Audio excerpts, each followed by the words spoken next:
What's going on, guys? Welcome back to the Social Club, where everyone has a voice, and welcome to the Social Club football event. 31 days, 31 videos. All August long, we're bringing you daily football content, from the NFL to college football and everything in between.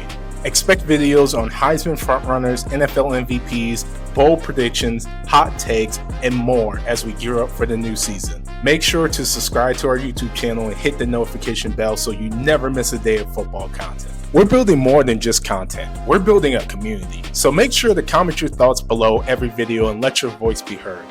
Other than that, go ahead and pull up a chair, grab a plate, and let's talk football. So for this episode, I am spreading my Bears propaganda and giving you my predictions on how the Chicago Bears will do this season. Now, I didn't record my thoughts on last season. However, if you ever talk to my co-host Cam, he will mention to you that we made a bet sometime last year, and one thing led to another, and I owed the guy $100. But basically, we made a bet that the Bears I thought the Bears would win more than 6 games last season. He thought they wouldn't win 6 games last season. I thought it made a lot of sense. However, there's probably one game in particular that happened that to it. Here comes the Hail Mary with the game on the line, and the ball is caught! Caught! It's a miracle! It's Noah Brown! Oh my goodness! Ever since that game happened, everything went downhill from there, but whatever, that's behind us now. It's a new season, okay?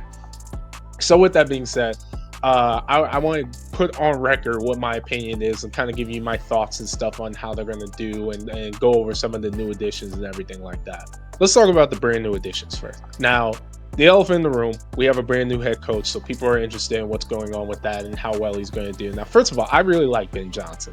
I was praying that we wouldn't mess this up and get Ben Johnson ever since we messed up the Harbaugh thing. But whatever, things happen.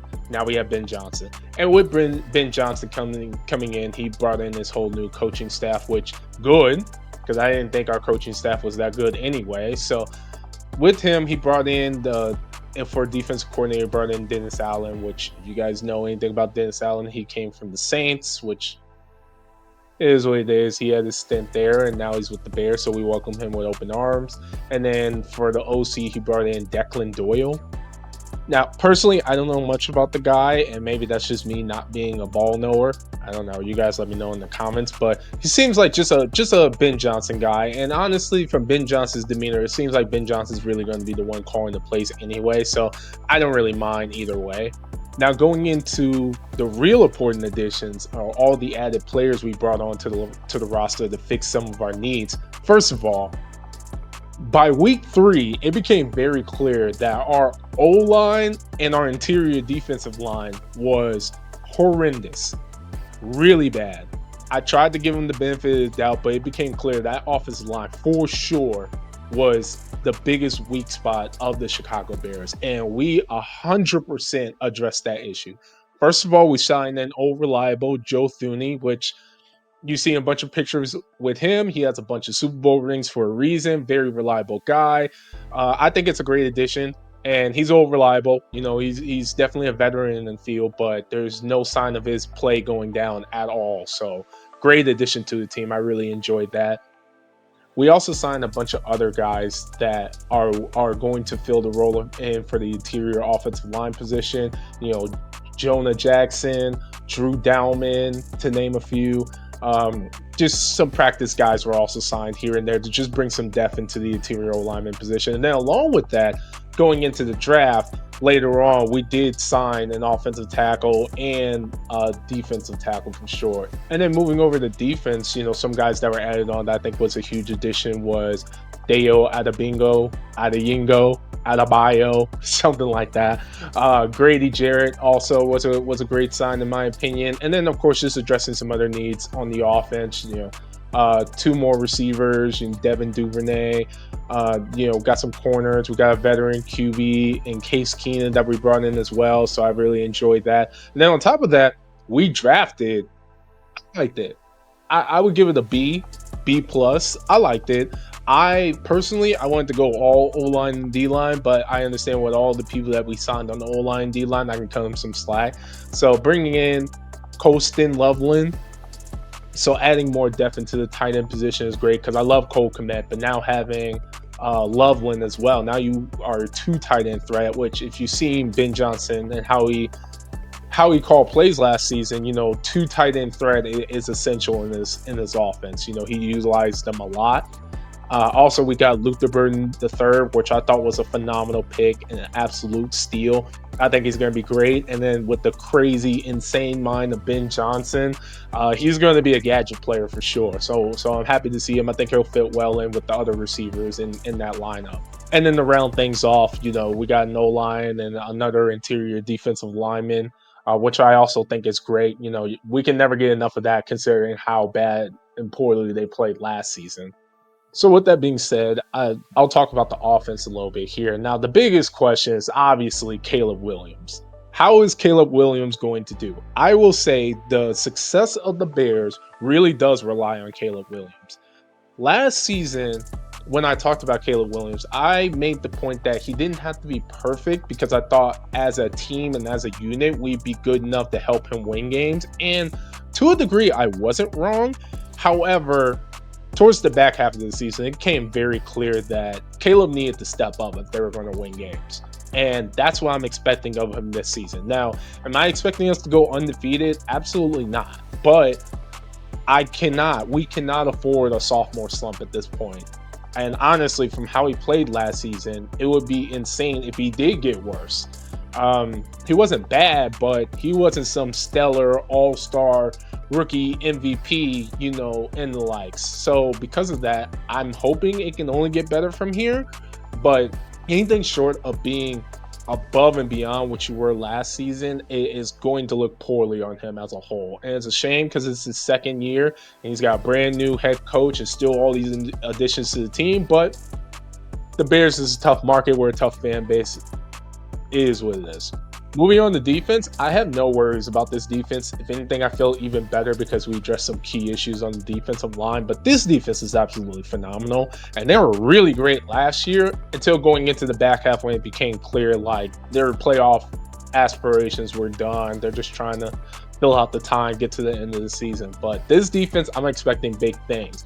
Top 10 big things. If this is not a top 10 defense, I would consider that defense a failure for the season because the talent that they had on this defense last year, especially the first half of the season, I'm expecting that and double that. Because a lot of the additions you had on the team, this is their second year, plus you got rookies, and then you got some core positions that are being filled by some veteran guys. I'm expecting nothing but the best from this defense. Now that I addressed all that, let's go into how well I think they're going to do. Well, last season I thought they would win 10 games. So what? I know, I get it. I'm crazy, but whatever. I'm a fan. So, no, I don't have them winning 10 games this year. I have them winning 9. And let me explain. Let's go through it. One thing that I didn't account for with last season was how good the NFC North was end up going to be. Number one, I did not expect the Vikings to be that good. I mean, say what you want. I felt like that was a surprise of how well Sam Darnold played. If you called it ahead of time, good for you. Please start gambling because you'd be great at it because I didn't see it coming at all. The Lions were the Lions, so I wasn't too shocked about that. And the Packers was a surprising one because I thought they would legitimately take a step back and they got slightly better than what they were a year before and ended up making the playoffs. So they're formidable. So the NFC North as a whole was a way better conference than what I thought they were going to be last year. So that kind of screwed up with my metrics and what I thought the team was going to do. Also, to call a spade, the Bears were 4-2 before they faced the Commanders. And then after they faced the Commanders, they were just never the same. But this team was 4-2. So the idea that I didn't know what I was doing, what I was talking about, I mean, it seemed good on paper. I'm sorry. I did not expect a Hail Mary to lose the game. And then they lose the entire locker room after that. Sorry. I'm the bad guy. But whatever. It's a brand new season, so I have them winning 9 games. The ceiling would definitely be the playoffs, wild card. I don't see them coming out and winning the division this year. they're well on their way to. I think next year is probably their year where I'm expecting big things like a 12-win season or anything of that regard. But one season at a time, I want to see them progress, see how they do this season. I got 9 games in the wild card berth. That's what I got. Now, this is everyone's favorite part from what I did last year. Let me go over game by game and where I think they're going to win and where I think they're going to lose. So, and pulling up the schedule here. First of all, Monday night, 7 p.m. against the Vikings. That's going to be a great game. I'm interested in that. I would like to see how JJ McCarthy does. I don't know, but also Kevin O'Connell is the quarterback whisperer and what he did with Sam Darnold. And also, it's still a good team on the offensive side. I don't see them missing a step outside of however good JJ McCarthy is. So I actually have them winning Monday night. I think it's going to be a hard-fought game. However, I'm hoping Caleb Williams' experience of playing a full season and the Bears just being riled up and wanting to come right out of the gate and playing well, I'm hoping that brings them over the hump on that Monday night game. But we'll have to see. But I have them winning Monday night. So I have one on the board there. That's the first win. Second win, going up against the Lions. Now, the Lions, I see them taking a step back this year, considering you lose your offensive coordinator and defensive coordinator. Now, I don't count Dan out because I'll run through a wall with Dan Campbell if you ever heard his speech. So I don't take anything past them, but I have us winning that first one as well. I think Ben Johnson gets the better of them the first time. Next, we have the Cowboys. Now, in the time that I'm recording this, Jerry Jones actually just went out and made a full diss pretty much on Micah Parsons and Dak Prescott at the same time. Talent-wise, Cowboys are amazing, but man, they are just so dysfunctional. So I actually have a win on that book as well. And then we have the Raiders going into Sunday. Oh, man, that's a tough one. I like Geno. I like their team. I don't know if they're there yet. I'm going to go 4-0 with this. 4-0 going into the Week 5 bye week. 4-0. All right. Week 6 against the Commanders. I would love for them to win, but I feel like it'd be blasphemy if I had them winning. I'm sorry. I have us losing. That's going to be our first loss. I think we're going to win personally, but I get it. You know, Jaden Daniels was the real deal. I can't take anything against them. So that's our first loss. Week 7, going into the Saints, Dennis Allen revenge game here, our DC. I have us winning that game. So that will put us at 5-1 now. Now, this is going to start getting kind of interesting here. 5-1. So that means we kind of go on a losing streak, essentially. But I think it kind of makes sense here. Next is the Ravens. I have us losing that one. Pretty straightforward. After that is the Bengals. I have us losing because Joe Burrow, I think of the world of Joe Burrow. So I think even though the Bengals are dysfunctional, he finds a way to win games. So I have us losing that. So that puts us at 5-3. We go against the Giants. I have us winning that. That'll put us at 6-3. The Vikings again. I think we tie with them. We go 1-1. I don't think we beat them twice, so I'll actually have us losing that game.